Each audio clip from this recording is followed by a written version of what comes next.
एक लक्षात घ्या, काल मी एक ट्विट केलं, एक फोटो ट्विटच्या माध्यमातून प्रसिद्ध केला.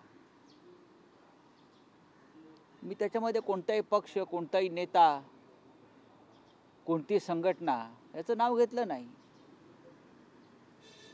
की महाराष्ट्र पेटलेला आहे, महाराष्ट्रात दुष्काळ आहे, महाराष्ट्रात शेतकऱ्यांच्या आत्महत्या होत आहेत, महाराष्ट्र अस्वस्थ आणि अस्थिर आहे. अशा वेळेला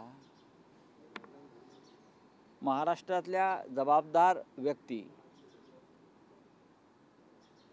या चीनच्या अखत्यारीतल्या मकाऊला जाऊन, मकाऊ जो चीनचा भूप्रदेश आहे आणि जो फक्त जुगारासाठीच तिथे जातात, तिथे पिझ्झा खायला कोणी जात नाही, सँडविच खायला जात नाही बरं का.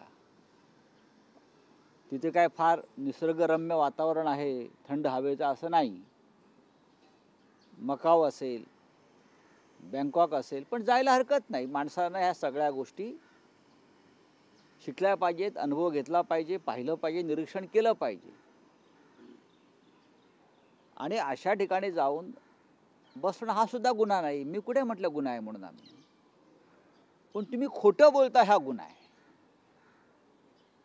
की तो मी नव्हेच, मी तिथे पिझ्झा खायला गेलो होतो, माझ्याकडे अजून व्हिडिओ आहेत, मी देऊ शकतो. मकाऊला मी सुद्धा गेलो आहे.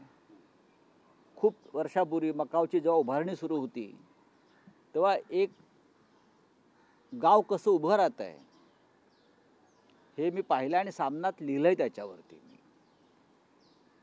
पण आपण जबाबदार लोक आहोत. महाराष्ट्रात काय चाललंय आणि परत तुम्ही इथून महाराष्ट्रामध्ये आम्हाला ज्ञान देणार, आम्हाला ज्ञान देणार विरोधकांना.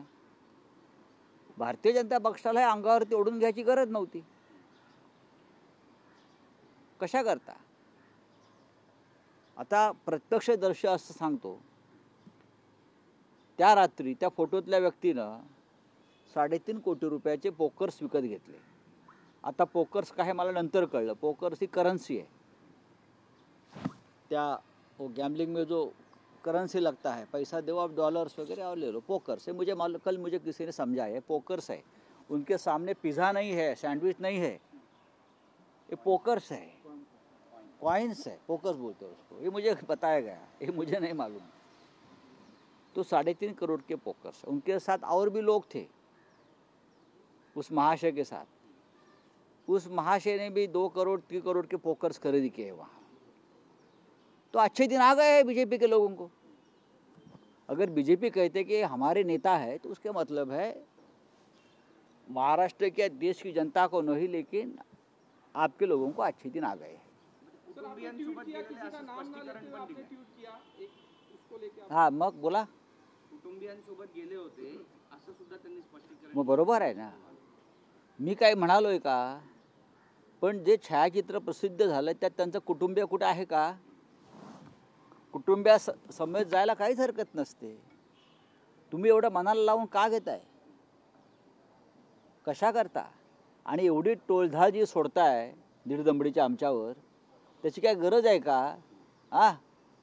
काय गरज आहे का? एवढं तुमचं मन तुम्हाला का खाताय? तुम्हाला माहिती आहे ना, लोक प्रश्न विचारतील. म्हणून तुम्ही आमच्या नेत्यांवर, आमच्या सहकाऱ्यांवर, माझ्यावर, मी काय फार महत्त्व देत नाही, पण एवढी मोठी टोळधाड सोडण्यापेक्षा 2 वेळेस सांगता आलं असतं, होय मी पाहायला गेलो. त्यात चुकीचं काय आहे? आता लंडनला आमदारांचं शिष्टमंडळ गेलं आहे ना, लंडनला महाराष्ट्रातल्या आमदारांचं शिष्टमंडळ गेलं. आता आमदारांना वाटलं अशा प्रकारच्या एखाद्या जागेचा अभ्यास करावा, गेले. त्यात काय चुकीचं आहे? आता लोक गोव्याला जातात, आमच्याकडे ईशान्येमध्ये काही अशा प्रकारचे कॅसिनोज आहेत, गोव्याला जातात. आम्ही का म्हणतो का? तुम्ही नाकारत्या कशा करता? तुम्ही खोटं का बोलताय की मी तिथे सकाळी इडली सांबार खायला गेलो होतो रेस्टॉरंट? तो ग्लास आहे की डाएट कोकचं टीन आहे, चेक करा नीट बरं का. असे मोदींचे किती फोटो दाखवू? हां, मोदी जे पितात तेच आदित्य ठाकरे पित होते, तोच ब्रँड आहे, बोललो ना काल. डाएट कोकचा स्पष्ट दिसतंय, तो डाएट कोक आहे. 4 चौघात बसून ते डाएट कोक उभ्यानं पितायत, हे दिसतंय ना. पण एवढे घाबरले हे लोक की त्यांना भान नाही की आपण आदित्य ठाकरेंचा कोणता फोटो ट्विट करतोय, सांगतोय. इतका डरपोक पक्ष, हातामध्ये ईडी आणि CBI आहे, म्हणून यांना फक्त यांच्यातली मर्दानगी जागी होते. या 2 एजन्सी आणि पोलीस यांच्या हातात नसतील ना, तर यांच्यासारखे डरपोक लोक नाहीत. मी आत्ता सांगतो. आणि मला धमक्या देत आहेत, मला हे त्यांचे जे टोळधाडवाले टोळ भैरव मला धमक्या देत आहेत. या समोर या, समोर या, समोर. उगाच तोंडपाटीलकी करू नका. कधी यायचं सांगा. सर, आपने कल कुछ तस्वीरें ट्वीट की थी जिसको लेकर अब बीजेपी की तरफ से कहा जा रहा है कि अगर आपके पास वो तस्वीरें हैं तो जारी कीजिए, क्योंकि उनके पास भी कई सारी तस्वीरें हैं, वो भी जारी. अरे भाई छोड़ दे, ये पागल लोग बातें हो रही हैं. और देवेंद्र फडणवीस तो आपको कह रहे हैं कि मानसिक रूप से आप. जहाँ मैं मानसिक रूप से हम लोग कमज़ोर है, क्योंकि हमारी मानसिकता है महाराष्ट्र की संस्कृति का रक्षा करना. हमारी मानसिकता है कि आप जैसे लोगों के साथ संघर्ष करना. हमारी मानसिकता है आप जैसे देश के लुटारों के साथ लड़ाई करना और देश को बचाना. ये हमारी विकृति है, समझ लो. हाँ, हम मानसिक दृष्टिया हमारी ये विचारधारा है. देश में दंगे कराना, जात पात के आधार पर झगड़े लगाना, देश को लूटना, एक उद्योगपति को देश बेचना, ये हमारी मानसिकता नहीं है. जो अपने राजनीतिक विरोधी है उनके खिलाफ एजेंसी लगाना, उनके बच्चों के खिलाफ एजेंसी लगाना, ये विकृति आपकी है, हमारी नहीं है. अगर हम निकालने जाए ना तो देश छोड़कर चले जाएंगे, मुंह दिखाने लायक नहीं रहेंगे ये लोग. लेकिन हमारे पास वो संस्कार है जो बाला साहब ठाकरे जी ने हमें दिया है कि घर तक मत जाइए. लेकिन उनकी मानसिक कमज़ोरी ऐसी है कि अपने राजनीतिक विरोधियों के बच्चे बीबी घर तक पहुंचते हैं और अपनी राजनीति करते हैं एजेंसी को. आपकी तस्वीर जारी करने का मकसद क्या था सर? तस्वीर आप बताना क्या चाह रहे थे, दिखाना क्या चाह रहे थे? सवाल उसमें नहीं, ये भारतीय जुगार पार्टी है. ये भारतीय जुगार पार्टी है, गैम्बलिंग, ये गैम्बलिंग पार्टी है, भारतीय जुगार पार्टी है. ये दुनिया को ज्ञान देते हैं, नैतिकता के पाठ पढ़ाते हैं हमको सबको. हाँ, विरोधियों के घर में एजेंसीज भेजते हैं नैतिकता के आधार पर. आप जैसी भ्रष्ट पार्टी देश में नहीं है. आप यहाँ एक करते हैं, बाहर जाकर दूसरी बात करते हो. आप डराते हो, धमकाते हो एजेंसी की ताकत के ऊपर. हिम्मत है तो सामने आइए. सर, कार्तिकी एकादशी पर डिप्टी सीएम हमेशा हर साल जाते रहे हैं विट्ठल की पूजा के लिए, लेकिन इस बार मराठा समाज जिस तरीके से आक्रोशित है, उन्होंने ही चेतावनी दे दी है कि दोनों दीप भी आएगा तो उसका वो विरोध करेंगे. तो पूजा जो एक पद्धति है, परंपरा है सर, वो जो है खटाई में पड़ती हुई दिख रही है. आप क्या कहें? ये सरकार की कमजोरी है.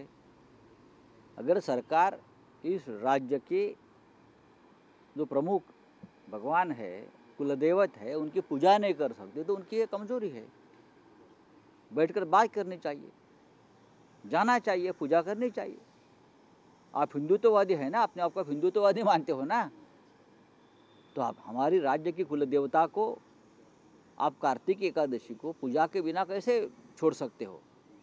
सर, जरांगी पाटिल आज ये एनसीपी का जो इलेक्शन कमीशन में मामला चल रहा है, कल ये कहा गया कि फॉल्स डॉक्यूमेंट सबमिट किए हैं अजीत पवार ग्रुप की तरफ से, तो उनके ऊपर क्रिमिनल कंप्लेंट हो सकती है, लेकिन इलेक्शन कमीशन नहीं कर रहा. इलेक्शन कमीशन कुछ नहीं करेगा.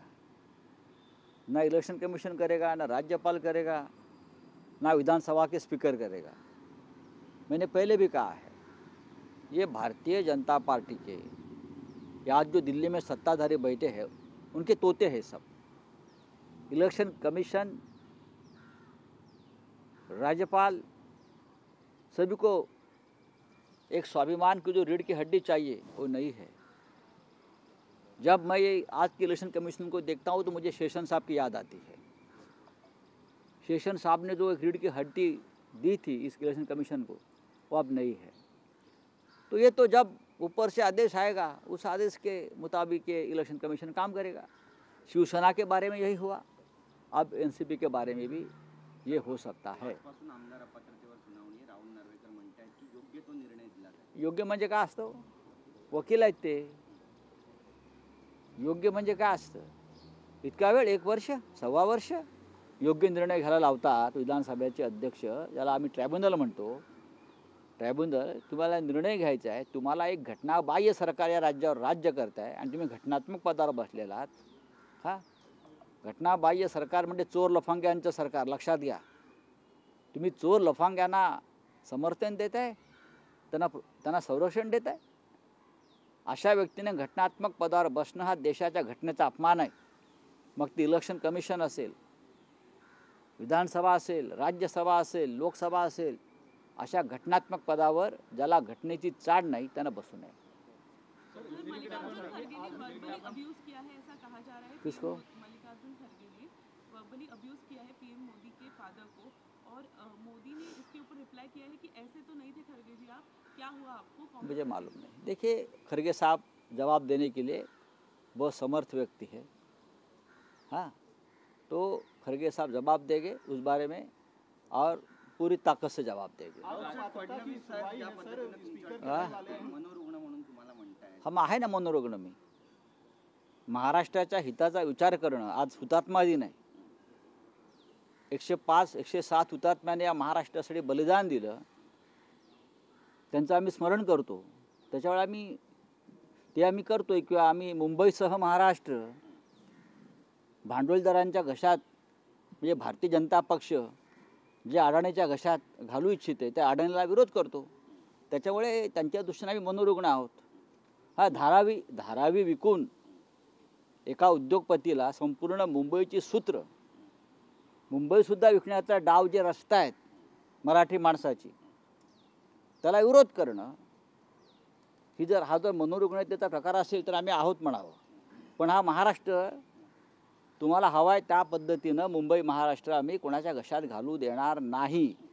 आणि कोण मनोरुग्ण आहे हे या देशाची जनता ठरवेल लवकरच. विकृत कोण आहे? राजकीय विरोधकांच्या घरी त्यांच्या मुलाबाळांपर्यंत तपास यंत्रणांचे लोक पाठवून त्रास द्यायचा, ही तुमची विकृती. तुमच्या आजूबाजूला सगळे भ्रष्ट, बरं का, अनैतिक लोक बसले आहेत, त्यांच्याकडे तुमचं लक्ष नाही. प्रधानमंत्री मोदी सांगतात अजित पवारांनी 70,000 कोटीचा सिंचन घोटाळा केला आहे, ते तुमच्या बाजूला बसलेत मंत्रिमंडळात. अनेक शिवसेनेचे आमदार खासदार ज्यांच्यावरती ईडीचं वॉरंट आहे, हां, ते तुमच्या मंत्रिमंडळात आहेत, त्यांना मांडीवर घेऊन बसले आहे. यालाच मनोरुग्णता म्हणतात. म्हणजे स्वतःचं ठेवावं झाकून आणि दुसऱ्याचं पाहावं वाकून, अशी देवेंद्र फडणवीसांची विकृती आहे, म्हणजे त्यांच्या पक्षाची. सर, मुख्यमंत्री आज कलानगर परिसरात गेले, वायू प्रदूषणाची त्यांनी पाहणी केली. केवळ हाच परिसर नाही तर संपूर्ण मुंबई साफ करू असं ते म्हणतात. करा, साफ करा ना. जनता तुम्हालाही साफ करणार आहे लवकरच. साफ करा, घ्या हातात झाडू घ्या. चला, थैंक यू. हिंदी में जानना चाहेंगे, आज प्रदूषण का जो है चेक करने के अरे लिए प्रदूषण तो पूरे देश में है. कलानगर खास तौर से गए थे सर, वहीं पर हाँ, कलानगर पे उनका ज़्यादा प्रेम है. पूरी ज़िंदगी कलानगर ने बनाई है ना उनकी. आज जो बैठे हैं चेयर पर, वो कलानगर की बदौलत बैठे हैं ना, तो याद आती है कलानगर की. जाना चाहिए. चलिए, थैंक यू.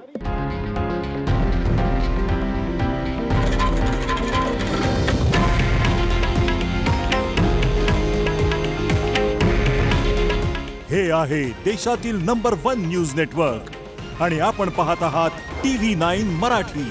काळजी तुमची, हित महाराष्ट्राचं.